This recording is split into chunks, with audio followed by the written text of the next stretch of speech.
नमस्कार मित्रांनो, मी सचिन शिंदे आपल्या समोर ध्यास वरतीचा अकॅडमी युट्यूब चॅनल पाहतो. मित्रांनो, महत्वाच्या चालू घडामोडी. मित्रांनो, आज तारीख आहे 14 जुलै 2026 आणि त्या 14 जुलैचे आपण पाहतोय महत्वाचे 12 प्रश्न. मित्रांनो, दररोज आपण सकाळी 6:30 वाजता व्हिडिओ पाहत असतो, जेणेकरून कोणताही प्रश्न असू दे आपल्याला करंट अफेअर हा महत्वाचा असतो. आणि मित्रांनो, कोणतीही परीक्षा असली तर करंट अफेअर हा महत्वाचा भाग आहे. चला आपण सुरू करूया कालच्या प्रश्नापासून. कालचा प्रश्न होता 2027 मध्ये 10 लाख घरे फ्रीज मुक्त करण्याचे उद्देश जाहीर करणारे पहिले राज्य कोणते? त्याचं उत्तर होतं आसाम राज्य आहे. कोणतं राज्य मित्र हो? आसाम राज्य आहे, लक्षात असू दे. ओके. आजचा पहिला प्रश्न आपण पाहतोय. ॲनिमल वॉरफेअर एक्सरसाइज मध्ये कोणत्या रोगाच्या काल्पनिक साथीचे अनुकरण करण्यात आले? मित्रांनो, प्रश्न काय की बाबा ॲनिमल वॉरफेअर एक्सरसाइज मध्ये कोणत्या रोगाच्या काल्पनिक साथीचे अनुकरण करण्यात आले? तर उत्तर आहे इन्फ्लुएन्झा ए H1N1, लक्षात असू दे. डिटेल पाहूया काय आहे animal warfare exercise. Animal warfare exercise या प्राण्यांपासून मानवामध्ये पसरणाऱ्या प्राणीजन्य रोगांचा सामना करण्यासाठी आयोजित करण्यात आलेली राष्ट्रीय स्तरावर मॉक ड्रिल आहे. मुख्य माहिती आयोजक पशुसंवर्धन व दुग्ध विकास विभाग, लक्षात असू दे. पशुसंवर्धन व दुग्ध विकास विभाग आहे. ठीक आहे. आणि राष्ट्रीय वन हेल्थ अभियान अंतर्गत स्थळ खारीगाव, विदिशा, मध्य प्रदेश. कालावधी 29 जून ते 3 जुलै दरम्यान झालेला आहे, लक्षात असू दे. ठीक आहे. आणि हा तिसरा राष्ट्रीय स्तरावर सराव होता. सरावात काय करण्यात आले? इन्फ्लुएन्झा ए H1N1 या काल्पनिक साथीचे अनुकरण करण्यात आलेले आहे. हा रोग प्राणी, मानव, वन्यजीव यांच्यामध्ये पसरण्याची शक्यता आहे. ठीक आहे. कारण गृहीत धरली. रोगाचा शोध, नमून तपासणी, माहिती देवाणघेवाण, विलगीकरण, उपचार, प्रतिबंध, नियंत्रण यासाठी विविध विभागांनी समन्वय करण्याचा सराव केला. वन हेल्थ म्हणजे काय? हेल्थ ही संकल्पना सांगते की मानव, प्राणी, पर्यावरण, आरोग्य परस्परांशी जोडलेले आहेत. त्यामुळे साथीच्या रोगांवर प्रभावी नियंत्रणासाठी आरोग्य, पशुसंवर्धन, वन, पर्यावरण इतर संबंधित विभाग एकत्रितपणे काम करतात. ठीक आहे. Animal warfare exercise खारीगाव, Vidisha, Madhya Pradesh. कालावधी 29 जून ते 3 जुलै. पुढे दुसरा प्रश्न. ठीक आहे. आपण पाहतोय दुसरा प्रश्न. ब्राह्मोस सुपरसोनिक क्रूज क्षेपणास्त्राच्या पुरवठ्यासाठी भारतासोबत करार करणारा तिसरा देश कोणता? ठीक आहे. बघा, ब्राह्मोस सुपरसोनिक क्रूज क्षेपणास्त्राच्या पुरवठ्यासाठी भारतासोबत करार करणारा तिसरा देश कोणता? तर इंडोनेशिया हा देश आहे, आपल्याला माहित पाहिजे. इंडोनेशियासोबत ब्राह्मोस करार. देश इंडोनेशिया. क्षेपणास्त्र ब्राह्मोस सुपरसॉनिक क्रूज मिसाईल. भारतासोबत करार करणारा तिसरा देश. ब्राह्मोस निर्मिती भारत रशिया संयुक्त उपक्रम. यापूर्वी फिलिपाईन्स आणि व्हिएतनाम यांनी करार केले. पहिला देश फिलिपाईन्स, दुसरा व्हिएतनाम, तिसरा कुठला आहे? इंडोनेशिया. भारताच्या संरक्षण निर्मितीत महत्वाचा टप्पा मानला जातो. आपण पाहतोय तिसरा प्रश्न. कोणत्या राज्याच्या नैसर्गिक इतिहास संग्रहालयाला भारताचे 21वे निर्दिष्ट संग्रहस्थान म्हणजे डिझाईन्ड रिपॉझिटरी म्हणून घोषित करण्यात आले आहे? तर पाहायला गेलं तर आपण विचार केला गेलं त्याचं उत्तर आहे मिझोरम राज्याला करण्यात आलेले आहे. मिझोरम विद्यापीठ आयझॉल येथील नैसर्गिक इतिहास संग्रहालय भारताचे 21वे डिझाईन्ड रिपॉझिटरी म्हणून घोषित करण्यात आले. ही मान्यता जैवविविधता, ठीक आहे, ओके, अधिनियम 2002 अंतर्गत करण्यात आली. ही घोषणा राष्ट्रीय जैवविविधता प्राधिकरण यांच्या शिफारसीनुसार केंद्रीय पर्यावरण, वन आणि हवामान बदल मंत्रालयाने केली. हे संग्रहालय वनस्पती, प्राणी, इतर जैविक नमुन्यांचे जतन, संशोधन, वैज्ञानिक नोंदणी करण्याचे कार्य करेल. भारताचे 21वे design repository natural history museum, Mizoram university, Aizawl.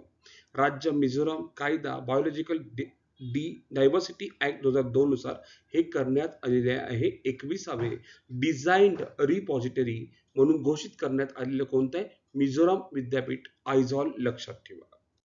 चौथा प्रश्न.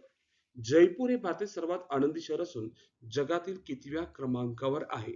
जयपूर शहर जगात कितव्या क्रमांकावर आहे असं आपल्याला विचारले तर जगात आनंदी शहर म्हणून ते 6वं शहर आहे, जे सर्वात आनंदी आहे जगात. ठीक आहे.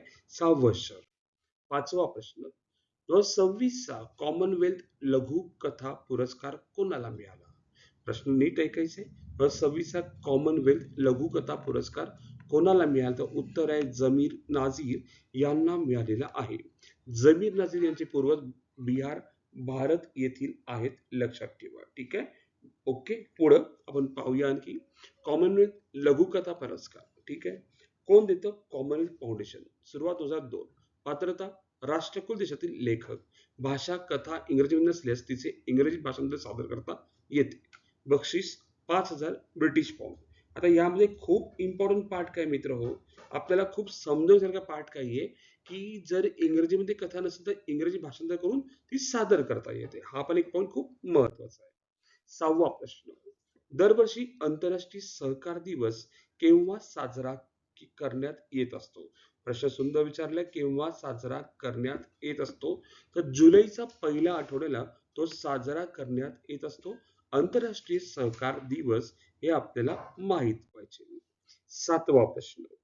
8व्या खेलो इंडिया युवा खेळाचे आयोजन नोव्हेंबर 26 मध्ये कोणते राज्य करणार आहे? बघा, 8व्या खेलो इंडिया युवा खेळाचे आयोजन नोव्हेंबर 26 मध्ये कोणते राज्य करणार आहे? तर उत्तर आहे तेलंगणा राज्य करणार आहे. तेलंगणाचे मुख्यमंत्री आहेत रेवंत रेड्डी. पदग्रहण 7 डिसेंबर 23. राज्यपाल आहेत जिष्णुदेव वर्मा. 24 जुलै 24 ला त्यांनी पदग्रहण केलं. राजधानी हैदराबाद. स्थापना 2 जून 14. राज्याचा दरा 2014. क्षेत्रफळ 1,12,077. लोकसंख्या 3.5 कोटी. अधिकृत भाषा तेलुगू उर्दू. उच्च न्यायालय तेलंगणा उच्च न्यायालय. विधानसभा सदस्य 119. लोकसभा सदस्य किती मित्रांनो? 17 आहेत. लक्षात असावं. पुढे 8वा प्रश्न. ठीक आहे, आपण पाहतोय पुढचा 8वा प्रश्न. इंडोनेशियाचा सर्वोच्च नागरी सन्मान बीटिंग अधिपूर्ण मग 2026 मध्ये कोणाला प्रदान करण्यात आलेला आहे? ऑब्विसली आपल्या देशाचे पंतप्रधान नरेंद्रजी मोदी यांना तो प्रदान करण्यात आलेला आहे. कोणाला प्रदान करण्यात आलाय? नरेंद्रजी मोदी यांना तो प्रदान करण्यात आलेला आहे. ठीक आहे, ओके. आपण जाऊया पुढे. पीएम मोदी यांना 6 ते 8 जुलै दरम्यान कालावधीत इंडोनेशियाच्या अधिकृत दौऱ्यावर होते. लक्षात असू दे. ठीक आहे. भारतासाठी महत्व. बीटिंग अधिपूर्ण सन्मान स्वीकारणारे बीटिंग अधिपूर्ण सन्मान स्वीकारणारे दुसरे भारतीय पंतप्रधान नरेंद्र मोदी ठरले. यापूर्वी पंडित जवाहरलाल नेहरू यांना सन्मान देण्यात आलेला होता. याद्वारे पीएम मोदी यांनी इंडोनेशियामध्ये IIM बंगळुरूच्या पहिल्या आंतरराष्ट्रीय कॅम्पसची घोषणा केलेली आहे. ठीक आहे. 9वा प्रश्न आपण पाहतोय. 9वा प्रश्न. मिझोराम मध्ये, ठीक आहे, मिझोराम मध्ये असलेल्या नैसर्गिक इतिहास संग्रहालयाला भारताचे कितवी जैवविविधता भेंडार म्हणून घोषित करण्यात आले? 21वे घोषित करण्यात आलेले आहे. 10वा प्रश्न. दक्षियानी योजना कोणत्या राज्य सरकारने सुरू केली आहे? आपण जर पाहायला गेलं तर केरळ राज्याने ही सुरू केलेली आहे. कोणी सुरू केली आहे? केरळ राज्याने सुरू केली आहे. केरळची राजधानी तिरुवनंतपुरम. मुख्यमंत्री VD सतीसन आणि राज्यपाल आहेत राजेंद्र विश्वनाथ आर्लेकर. ठीक आहे. आपण पाहायला गेलं काय आहे ही दक्षियानी योजना? जर लाभार्थी SC आणि ST साठी, महिला स्वयं सहाय्यता गटासाठी आहे. काय आहे मिसेस पॉईंट सांगतो याच्याबद्दल. योजनेचे SC ST महिलांना नवीन व्यवसाय सुरू करण्यासाठी आर्थिक मदत. विद्यमान व्यवसायाचा विस्तार करण्यासाठी अनुदान उपलब्ध करून देणे. महिला उद्योजकता, रोजगार आणि आर्थिक स्वावलंबनाला चालना देणे. योजनेचे नाव आहे. या योजनेला दक्षियानी वेला युधन यांच्या नावावरून नाव देण्यात आले. त्या भारतीय संविधान सभेतील पहिल्या व एकमेव दलित महिला सदस्य होत्या. बघा, लक्षात असू दे, पहिल्या आणि एकमेव दलित महिला सदस्य होत्या. आर्थिक सहाय्य नवीन व्यवसायासाठी 75% पर्यंत कमाल 10 लाख अनुदान. उर्वरित 25% रक्कम बँकेच्या कर्जाद्वारे आणि अनुसूचित जाती जमातीच्या विकास महामंडळाच्या सहाय्याने उपलब्ध केली जाईल. किमान 2 वर्षे कार्यरत असलेल्या व्यवसायांना विस्तारासाठी 5 लाखापर्यंत अनुदान दिले जाईल. ठीक आहे. पॉईंट जरा घेतला एक्स्ट्रा. SC STच्या महिलांसाठी आहे 10 लाखापर्यंत अनुदान देणारे. लक्षात ठेवा, हे सुद्धा आपल्याला माहित असावं. 11वा प्रश्न है ना. वॉल, शील्ड, रोग, ड्रॅगन हा लष्करी सराव अलीकडे कोणत्या देशाच्या नेतृत्वाखाली पार पडलेला आहे? ठीक आहे, आपल्याला विचारले तर उत्तर आहे अमेरिका देशाच्या नेतृत्वाखाली पार पडलेला आहे. 12वा प्रश्न. 14 जुलै रोजी कोणता दिवस साजरा केला जातो? तर जागतिक चिंपांझी दिन साजरा केला जातो. आणि सर्वांसाठी आजचा प्रश्न. कोणत्या देशाने भारताला होणारी आपली 57% निर्यात शुल्क मुक्त म्हणजे टॅरिफ फ्री करण्याची घोषणा केली आहे? ऑप्शन आहे Canada, United kingdom, New Zealand, Australia. आपल्याला कमेंट मध्ये उत्तर सांगायचंय. उत्तर काय असू शकतं? मित्रांनो, पुन्हा एकदा प्रश्न ऐकतो. कोणत्या देशाने भारताला होणारी आपली 57% निर्यात शुल्क मुक्त म्हणजे टॅरिफ फ्री करण्याची घोषणा केली आहे. ऑप्शन आहे Canada, United kingdom, New Zealand, Australia. आपल्याला कमेंटमध्ये उत्तर सांगायचं आहे. उत्तर काय असू शकतं? आणि मित्र आज आपण इथेच थांबू. उद्या याच टाइम रोजी याच वेळी भेटू मित्रांनो. धन्यवाद. Thank you.